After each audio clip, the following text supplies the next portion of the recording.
이 불화설의 모르겠어요. 정유라 씨 주장이고 어떤 내막이 있는지 모르겠습니다만 이 불화라는 새로운 고리가 이제 우리가 알게 됐는데 장시호 씨 얘기를 좀 지금부터 해봐야 될 것 같습니다. 구속 후유증 몸 추스르면서 지금 자숙 중이라고 하는데 과거 장시호 씨가 본인의 건강에 대해서 이렇게 언급한 적이 있습니다. 들어보시죠. 엊그제 쓴 불쭉 사유서 보니까 많이 아픈 걸로 되어 있던데. 네, 많이 아픕니다. 네? 오늘도 주사 맞고 왔습니다. 어깨 통증하고 지금 제가 부인과 쪽으로 좀 많이 어깨는 뭐 과거에 수술한 적 있어요? 네, 있습니다. 무슨 수술을 했어요?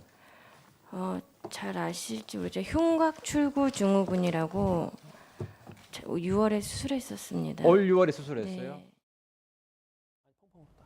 예, 뭐 진짜 7개월 정도 수감 생활을 하는 게 만만치는 않아 보이는데 뭐 실제로 뭐 아들도 보고 하면서 심신이 많이 지쳐 있는 상태다라고 저희가 볼 수 있겠죠. 심신도 지쳤을 거는 당연한 거고요. 다만 또 걱정스러운 부분이 있습니다.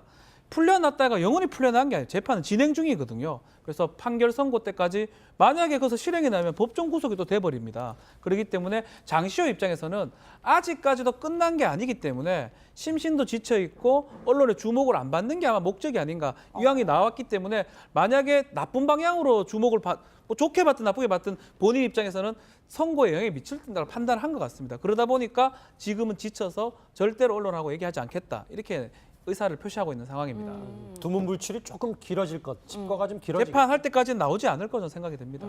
근데 장시호 씨가 뭐 칩거 중임에도 본인의 의견을 이건 하나 밝혀야 되겠다고 얘기한 부분이 있습니다. 그 본인의 변호사를 통해서, 그러니까 안민석 의원이 이제 한 일부 언론에서 이런 얘기를 했잖아요. 그러니까 뭐 장시호 씨가 같이 놀러 가자고 했다라는 그런 뉘앙스의 발언에 장시호 씨 측이 그런 말 한 적 없다.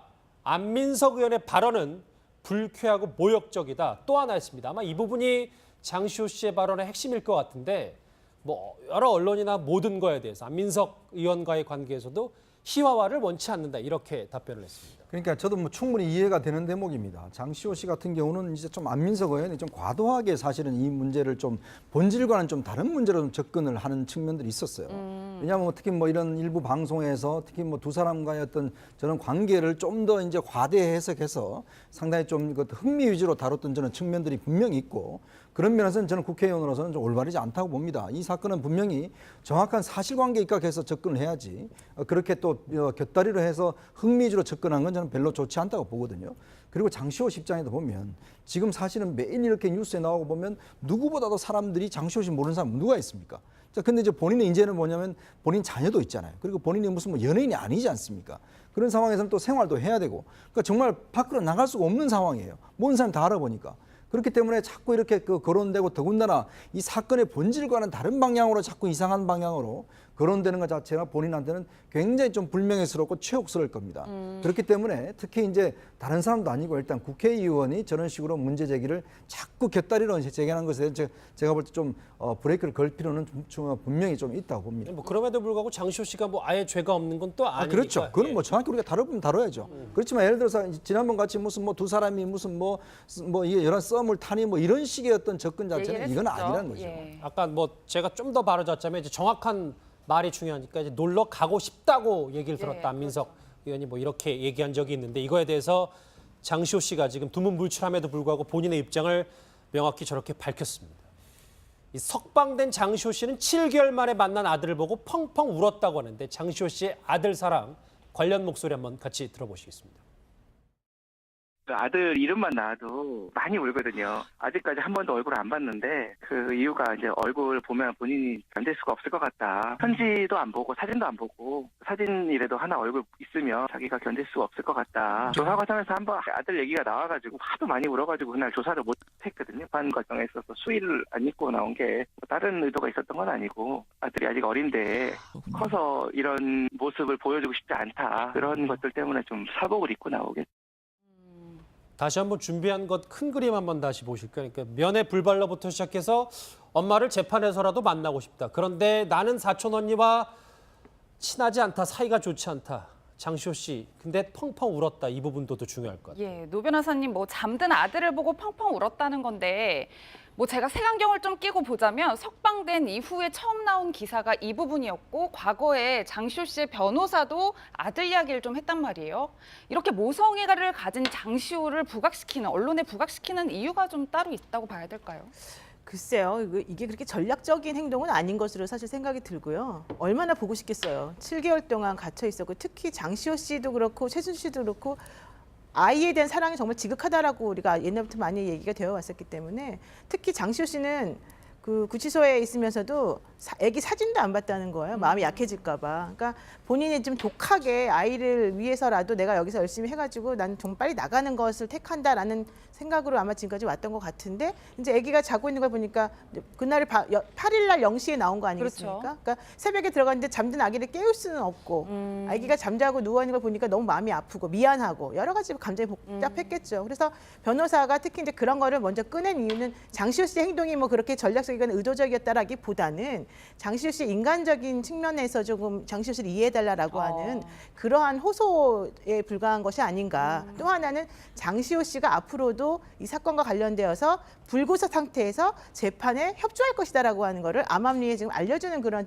발언이 아니었나라고 생각합니다. 왜냐하면 아이를 위해서라도 나는 다시 들어가고 싶지 않다 이런 얘기를 하는 거니까요. 그러니까 우리가 너무 꼬아서 볼 필요는 없다는 그렇죠. 말씀이에요. 정유라 씨가 그냥 엄마가 보고 싶어서 면회를 시도한 거고 장시호 씨도 뭐 아들을 보고 그냥 눈물 흘린 게 그냥 자연스러운 현상이다. 정유라 씨는 엄마를 보고 싶어서 면회를 시도한 거가 100%가 아니라는 거죠. 정유라 씨가 한 행동은 30% 정도는 엄마를 염두는 보고 해도 싶은 돼. 거고 나머지 것들은 전략적이었을 것 같고 장시호 씨 같은 경우에는 한 80% 이상은 아이를 보고 정말로 너무 눈물이 났을 것 같아요. 저라도 그랬을 것 같아요. 네. 숫자로 말씀하시니까 좀 더 이해가 되겠습니다. 오른쪽에 준비한 거 마지막으로 한번 보실게요. 이 세 명의 이 삼각형 관계를 조금 대략적인 핵심만 짚어봤다면 그래도 국정농단 얘기를 할 때 이분 얘기를 빼놓을 수 없겠습니다. 박근혜 전 대통령 얘기인데 여기 보면 박준 변호사 네. 피곤하다. 유영하 변호사의 피곤하다고 소곤소곤 이 재판정에서 얘기했다는 전언이 있습니다. 그렇죠. 어제 이제 재판하면서 피곤하다라고 얘기를 하니까 유영하 변호사가 변론하다가 그 변론을 마무리 지었다고 지금 알려져 있습니다. 그러니까 사실은 재판이라는 게 변호사들도 오래 하면 피곤하거든요. 피고인들은 사실 무슨 얘기하는지도 잘 모르면서 앉아 있는 경우가 많습니다. 본인 일인지 아니면 다른 사람 일인지도 알 수 없고 또 법률 용어가 왔다 갔다 하니까 막 그렇기 때문에 충분히 12시간씩 재판받으면 피곤한 게 사실이고요. 다만 이제 이 피곤이라든지 이런 예우 때문에 재판을 주 사회를 좀 줄여달라고 유영하 변호사가 요청을 했는데 재판부에서는 사회를 하겠다라고 지금 얘기를 하고 있고요. 그렇기 때문에 변론을 이렇게 그만하는 거는 어쩌면 조금 시간을 계속 좀 끌고 싶어 하는 그런 유영하 변호사 전략하고도 조금 맞아 있다고 생각이 좀 듭니다. 예, 노 변호사님 그런데 상식적으로 생각하면 검찰의 주장을 하나라도 더 반박을 해야 맞는 상황인 것 같은데 뭐 이렇게 변론을 중단하는 모습을 보면 재판에 승소할 자신감이 있다. 뭐 저희가 이렇게 봐야 되는 건가요? 글쎄요. 그 사실은 이제 변론을 한참 하고 있는데 옆에서 피곤하다고 한다고 해서 변론을 그만두는 변호사는 없습니다.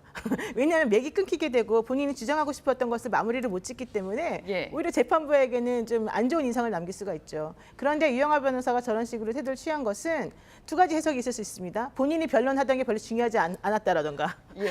그렇지 않으면 두 번째로는 본인은 변론보다도 이 박근혜 전 대통령의 심기를 건드리지 않고 이분을 좀 편하게 해드리는 걸 목표로 하고 있다. 이렇게 두 가지 생각할 수 있는 거거든요. 제가 봤을 때는 아마도 두 번째가 조금 더 가능성이 있어 보이고 특히 박근혜 전 대통령이 막 낙서도 했다 이런 얘기도 나오잖아요. 뭐 지우개 가루를 모아서 어떻게 했다 이런 얘기도 나오고 그러니까 그런 걸 보면 매우 힘들어하고 좀 지쳐 있어서 이 법정에 더 이상 앉아있고 싶지 않다라는 걸 강력하게 어필한 것 같아요. 그러니까 내가 피곤하다라고 말을 하니까 이제 빨리 이분을 보호해서 이제 모시고 들어가야 되겠다 이런 생각을 하지 않았을까 생각합니다. 변론을 급하게 마무리한 게 박 전 대통령 심기보좌 때문에. 그래서 그런 비슷한 내용의 말들이 저렇게 나오고 있어요. 허 교수님 보니까 뭐 박 전 대통령 측 변호인 단의 목소리입니다만 유영하 변호사가 사건을 꿰고 있고 논리적으로 변론을 잘하고 있다. 저렇게 얘기하고 있습니다. 그렇습니다. 맨 처음 이 사건이 터졌을 때 유영하 변호인이 대리인으로 탁 났었지 않습니까? 그때 검찰청 앞에서 유영하 변호사가 기자들하고 인터뷰했던 목소리가 있습니다. 상상과 거짓으로 쌓아 올린 모래성이다. 이렇게 이야기했거든요. 예. 그러면 지금 상상과 거짓으로 싸우려면 뭐랬으면 그 상상이나 거짓을 깨는 것이 지금 유영하 변호사의 변론 요지 아니겠습니까? 그러니까 처음부터 사건을 맡았고 다루었고 했던 사람이니까 누구보다도 사건 전체를 자기 입장에서 잘 깨고 있겠죠. 그런 식으로 아마 변론을 지금 하고 있을 거라 봅니다. 그러니까 이게 상상과 거짓을 깨고 있다면 이것이 순수한 법리적 투쟁도 되지만 동시에 정치적 투쟁도 법정에서 하고 있다. 그렇게 해서 우리는 죄가 없는데 이렇게 엮여서 오히려 이렇게 공격당하고 있다는 것을 잘 논리를 세워서 싸우고 있다 이렇게 볼 겁니다. 그렇게 보니까 자기 변호인단들은 뭐 우리는 잘하고 있다 이렇게 자화자찬하고 있는 것이고 실제 지난번 그 어딥니까 헌재에서도 똑같은 방식으로 하지 않았습니까? 그래서 그게 지금 저는 거의 재판되고 있다고 그렇게 봅니다. 예, 이현정 의원님 네. 이런 와중에 박 전 대통령이 오늘 오전에는 유영하 변호사뿐만 아니라 뭐 이승철 변호사, 최명성 변호사도 만난다고 하는데 뭐 심경에 좀 변화가 있다라고 저희가 보면 될까요? 참 이거 자체가 비정상이죠. 사실은 이 변호사를 그동안 한 명만 만나왔다는 것 자체가 좀 이해가 안 되는 행동이고 굉장히 비정상인데 사실 이렇게 왜냐하면 지금 많은 증인들이 있습니다. 그러면 이 혼자 준비를 할 수가 없거든요. 그러면 예를 들어서 대통령의 생각이 뭔지 이런 것들을 다 변호사들이 챙겨서 또 나눠서 변론을 해야 돼요. 지금 보면은 이제 증인들이 매일 지금 나오고 있지 않습니까? 그럼 이걸 전부 다 유영하 변호사 혼자 어떻게 다 질문하겠습니까? 내용 자체 지금 파악도 잘 못하는데 그러다 보니까 결국 이제 아마 도저히 제가 볼 때는 좀 역부족이었다는 것 느끼는 것 같아요. 그래서 이제 일단 변호인들 다 접견을 해서 뭔가 같이 좀 전략을 짜고 이제는 막 하루에 몇 명씩 나오거든요. 이제 그러면 아마 이제 증인 신문 전략을 위해서도 일단 변호인들을 아마 좀 접견하는 것이 아닌가 저는 그렇게 해석하고 싶습니다. 네, 그리고 아마도 이제 주 4회 재판하기로 했던 것이 또 영향을 미친 것 같아요. 그 동안에는 이제 사실은 생각보다 좀 짧게 했는데 그 12일부터는 원래 재판부에서 월화 목금 하겠다고 했지 않았습니까? 그러니까 앞으로는 정말로 고강도의 증인 신문 같은 것들이 많이 남아 있다라는 판단 하에 다른 변호사들이 정말 적극적으로 돕지 않으면 혹은 다른 변호사가 적극적으로 이 사건의 내용을 잘 알지 못하면 안 된다라고 하는 생각이 좀 많이 작용한 것 같습니다. 글쎄요. 밖에서는 볼 수 없고 법정에서만 볼 수 있는 최순실, 장시호, 정유라 그리고 박 전 대통령 얘기까지 오전 상황 속보로 한번 짚어봤습니다. 아들 얘기가 나와가지고 하도 많이 울어가지고 그날 조사를 못했거든요. 반 과정에 있어서 수의를 안 입고 나온 게 다른 의도가 있었던 건 아니고 아들이 아직 어린데 커서 이런 모습을 보여주고 싶지 않다. 그런 것들 때문에 좀 사복을 입고 나오겠죠. 다시 한번 준비한 것 큰 그림 한번 다시 보실까요? 그러니까 면회 불발로부터 시작해서 엄마를 재판에서라도 만나고 싶다. 그런데 나는 사촌 언니와 친하지 않다. 사이가 좋지 않다. 장시호 씨, 근데 펑펑 울었다. 이 부분도 더 중요할 것 같아요. 예, 노 변호사님 뭐 잠든 아들을 보고 펑펑 울었다는 건데 뭐 제가 색안경을 좀 끼고 보자면 석방된 이후에 처음 나온 기사가 이 부분이었고 과거에 장시호 씨의 변호사도 아들 이야기를 좀 했단 말이에요. 이렇게 모성애를 가진 장시호를 부각시키는 언론에 부각시키는 이유가 좀 따로 있다고 봐야 될까요? 글쎄요, 이게 그렇게 전략적인 행동은 아닌 것으로 사실 생각이 들고요. 얼마나 보고 싶겠어요. 7개월 동안 갇혀 있었고 특히 장시호 씨도 그렇고 최순실 씨도 그렇고 아이에 대한 사랑이 정말 지극하다라고 우리가 옛날부터 많이 얘기가 되어 왔었기 때문에 특히 걱정스러운 부분이 있습니다. 풀려났다가 영원히 풀려난 게 아니에요. 재판은 진행 중이거든요. 그래서 판결 선고 때까지 만약에 거기서 실행이 나면 법정 구속이 또 돼버립니다. 그렇기 때문에 장시호 입장에서는 아직까지도 끝난 게 아니기 때문에 심신도 지쳐있고 언론의 주목을 안 받는 게 아마 목적이 아닌가. 이왕이 나왔기 때문에 만약에 나쁜 방향으로 주목을 뭐 좋게 받든 나쁘게 받든 본인 입장에서는 선고에 영향이 미칠 텐다고 판단한 것 같습니다. 그러다 보니까 지금은 지쳐서 절대로 언론하고 얘기하지 않겠다. 이렇게 의사를 표시하고 있는 상황입니다. 두문불출이 조금 길어질 것, 칩거가 좀 길어질 것. 재판할 때까지는 나오지 않을 거죠 생각이 됩니다. 근데 장시호 씨가 뭐 칩거 중임에도 본인의 의견을 이건 하나 밝혀야 되겠다고 얘기한 부분이 있습니다. 그 본인의 변호사를 통해서, 그러니까 안민석 의원이 이제 한 일부 언론에서 이런 얘기를 했잖아요. 그러니까 뭐 장시호 씨가 같이 놀러 가자고 했다라는 그런 뉘앙스의 발언에 장시호 씨 측이 그런 말 한 적 없다. 안민석 의원의 발언은 불쾌하고 모욕적이다. 또 하나 있습니다. 아마 이 부분이 장시호 씨의 발언의 핵심일 것 같은데 뭐 여러 언론이나 모든 거에 대해서 안민석 의원과의 관계에서도 희화화를 원치 않는다. 이렇게 답변을 했습니다. 그러니까 저도 뭐 충분히 이해가 되는 대목입니다. 장시호 씨 같은 경우는 이제 좀 안민석 의원이 좀 과도하게 사실은 이 문제를 좀 본질과는 좀 다른 문제로 좀 접근을 하는 측면들이 있었어요. 왜냐하면 특히 뭐 이런 일부 방송에서 특히 뭐 두 사람과의 어떤 저런 관계를 좀 더 이제 과대 해석해서 상당히 좀 흥미 위주로 다뤘던 저는 측면들이 분명히 있고 그런 면에서는 저는 국회의원으로서는 좀 올바르지 않다고 봅니다. 이 사건은 분명히 정확한 사실관계에 입각해서 접근을 해야지 그렇게 또 곁다리로 해서 흥미주로 접근한 건 저는 별로 좋지 않다고 보거든요. 그리고 장시호 씨 입장에도 보면 지금 사실은 매일 이렇게 뉴스에 나오고 보면 누구보다도 사람들이 장시호 씨 모르는 사람 누가 있습니까? 자, 근데 이제 본인의 인재는 뭐냐면 본인 자녀도 있잖아요. 그리고 본인이 무슨 뭐 연예인이 아니지 않습니까? 그런 상황에서는 또 생활도 해야 되고, 그러니까 정말 밖으로 나갈 수가 없는 상황이에요. 모든 사람 다 알아보니까.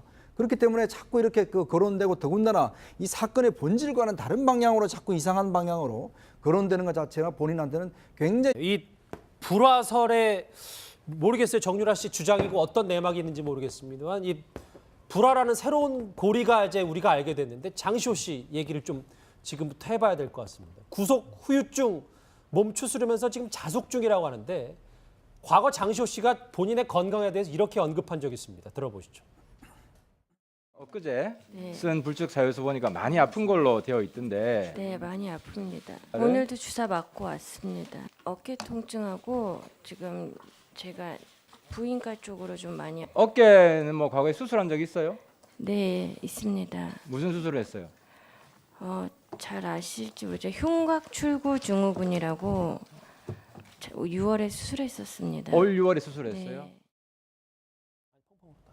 예, 뭐 진짜 7개월 정도 수감 생활을 하는 게 만만치는 않아 보이는데 뭐 실제로 뭐 아들도 보고 하면서 심신이 많이 지쳐 있는 상태다라고 저희가 볼 수 있겠죠. 심신도 지쳤을 거는 뭐 당연한 거고요. 다만 또 걱정도 좀 불명예스럽고 치욕스러울 겁니다. 그렇기 때문에 특히 이제 다른 사람도 아니고 일단 국회의원이 저런 식으로 문제 제기를 자꾸 곁다리로 제기하는 것에 제가 볼 때 좀 브레이크를 걸 필요는 분명히 좀 있다고 봅니다. 뭐 그럼에도 불구하고 장시호 씨가 뭐 아예 죄가 없는 건 또 아니니까. 그렇죠. 그건 뭐 정확히 우리가 다뤄보면 다뤄야죠. 그렇지만 예를 들어서 지난번 같이 무슨 뭐 두 사람이 무슨 뭐 이게 이런 썸을 타니 뭐 이런 식의 어떤 접근 자체는 얘기를 이건 했었죠. 아니라는 거죠. 예. 아까 뭐 제가 좀 더 바로잡자면 이제 정확한 말이 중요하니까 이제 놀러 가고 싶다고 얘기를 들었다. 예, 안민석 의원이 뭐 이렇게 얘기한 적이 있는데 이거에 대해서 장시호 씨가 지금 두문불출함에도 불구하고 본인의 입장을 명확히 저렇게 밝혔습니다. 이 석방된 장시호 씨는 7개월 만에 만난 아들을 보고 펑펑 울었다고 하는데 장시호 씨의 아들 사랑 관련 목소리 한번 같이 들어보시겠습니다.